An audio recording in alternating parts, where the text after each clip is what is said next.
Se abrindo e Jesus Cristo vindo o seu povo buscar,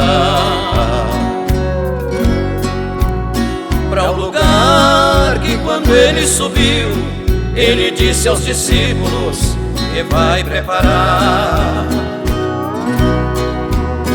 aonde a morte não chegou e jamais chegará.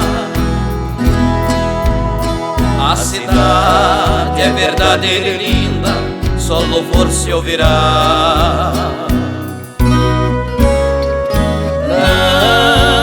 Não pensei que fosse assim, seu grande amor por mim viesse me alcançar.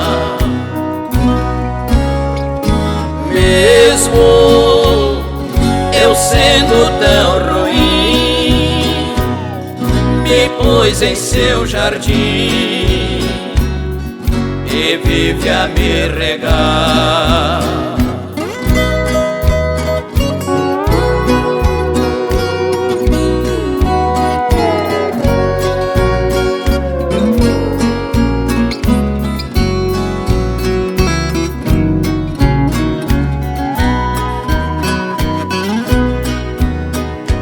Viu a cidade e falou, nada se comparou com as belezas de lá. Ele viu e deixou registrado no seu livro sagrado, muito tempo se faz. Tudo aquilo que foi revelado para João no passado, para o futuro se vai.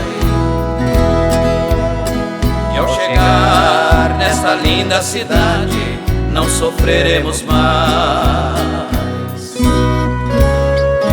Não pensei que fosse assim, seu grande amor por mim viesse me alcançar. Mesmo eu sendo tão ruim, me pôs em seu jardim e vive a me regar.